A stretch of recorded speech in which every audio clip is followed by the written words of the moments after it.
Aizdītajā svētdienā Madonā notika Grand Prix Latvija otrais posms. Ļoti interesants izvērtās elites grupas fināla brauciens.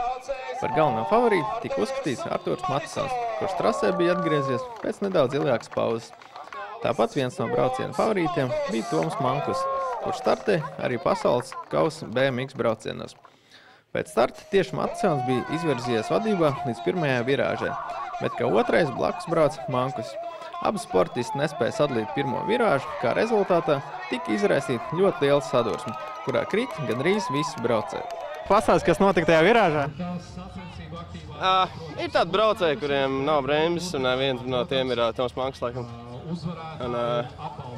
Un šādi braucēji paši nosaka to, kādā es nākotnē braukšu pret viņiem. Tu redzi, ka vienam ir labāka trajektorija, tad tu bišķiņ piebremzi aizved pa otro un cīnies tālāk trasē. Nevis vienkārši slēdz sānā.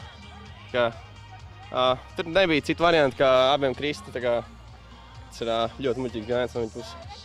Vienīgais, kurš bija izvēlējies visveiksmīgāko trajektoriju pa pirmās virāžas iekšmalu, bija Rihards Veidi. Tas viņam ļāva izvairīties no satursmes, kurā tika iesaistīti visi pārējie braucēji.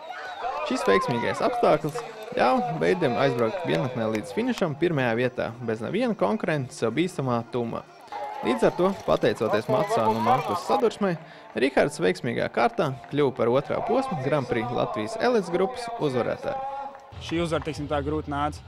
Sākums bija tāds ļoti čābīgs. Pirmo braucienu vispār nobrauc pa sesto, jo nevarēja visu dienu garumā paņemt startu, bet finālā sanāca tīri labs.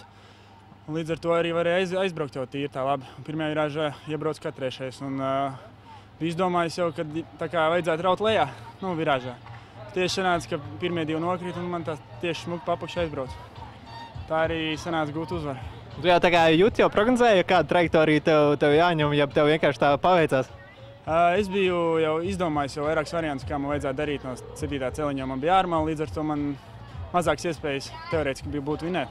Tādēļ es biju izdomājis jau vismaz kāds 2-3 variantus, kā, teiksim, būtu jāizbrauc pirmā virāža, lai varētu tikt pēc iespējas augstāk. Es cerēju nobraukt labu apli, jo man visu dienas garumā neviens nebija labs, es cerēju nobraukt labu apli, lai man viss sanāk. Un redz, sanāca. Šis man tikai otrās sacensības šogad ir, līdz ar to es no gongas eju uz priekšu. Kā ir, tā ir. Es gribēju šodien uzvarēt, bet sanāca bišķi savādāk. Pēc pirmajām diviem aizvadītiem Grand Prix posmiem kopvērtējumā vadībā ar 45 punktiem atrodas Kristers Leņķis. Otrajā vietā ar 43 punktiem Rihards Veidi, bet trešais Toms Skuiņš ar 42 punktiem. Vēl jāpiemina, ka 6. pozīcijā ir Edžs Treimans, kurš gan ir startējis tikai pirmajā posmā Ventspilī, bet veiksmīgi brauc Eiropas čempionāta posmos un pasaules kausā. Bet Arturs Matisons, kurš piedalījās tikai otrajā posmā un fināla braucienā piedzīvoja kritienu, ar 12 punktiem pagaidām ir 11. vietā Grand Prix Latvija elites grupas kopvērtējumā. Šodienas galvenais mērķis? Teiksim tā, nobraukt labi supercross, vismaz pusfinālā tikt pēc labāko 16.